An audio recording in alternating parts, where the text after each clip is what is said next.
અને એના હજારો નહીં, લાખો નહીં, પણ કરોડો મા બાપને હાથવવા વાળો અમારો આવજ હોય તો એ મૈપતસિંહ બાપુ છે. એકવાર તાળીના ગરગાથી વધારે મારો બાપ સાહેબ, આપણે બીજું કાંઈ ના આપણે તાળીઓ તો પાડી શકીએ. ખાલી તાળીઓનો ગડગડાટ થઈ જાય એમ માઇકમાં આવી જાવ જોઈએ. હા, એટલે વનિતા પણ અહીંની દીકરી છે.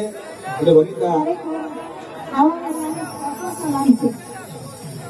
એટલે મૈપતસિંહ બાપુ માટે મારે વધારે કાંઈ કહેવું નથી, કારણ કે મેં એક શબ્દ બોલ્યું, કળિયુગનો ભગવાન હોય ને તો મેં તો ભગવાન જોયા નથી, પણ અત્યારે હું સાક્ષાત પૃથ્વી ઉપર ભગવાન જોતો હોય ને તો મૈપતસિંહ ની અંદર જોવું છું.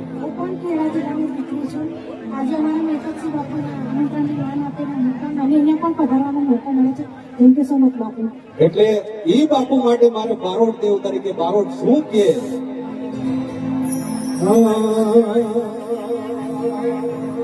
હા બાપુ, મૈપતસિંહ બાપુ મારી પાસે બાપુ 2 મિનિટ, 1 જ મિનિટ આવી જાઓ, પછી તમે જાઓ જ્યાં જવું હોય ત્યારે. આવો હાવજ આયા ઉભો હોય ત્યારે મારે બારોટ તરીકે અમે ગઢવી બારોટ આમાં બાપુને બહુ માનતા હોય, કારણ કે દરબારોના અંદરમાં અમે મોટા થયા છીએ. એટલે ત્યારે આ બાપુની માટે મારે ગાવું હોય ત્યારે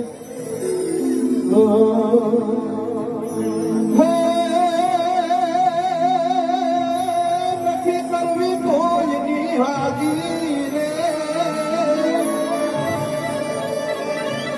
નથી કરવી કોઈની હાજી રે, કરવો એ કલામજી રાજી રે.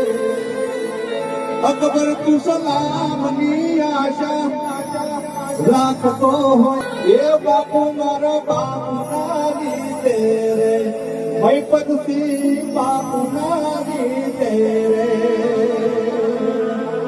અને બારોટ તરીકે મારે દ્વારકાધીશને ને ઉપરવાળાને પ્રાર્થના કરવી હોય તો કેવી કરવી જોઈએ ત્યારે ઓ આ મૈપતસિંહ મારા દિલનો ધબકારો, બાપુ છે મારા દિલનો ધબકારો, તમને મને હાથ મેં દ્વારિકા ઓ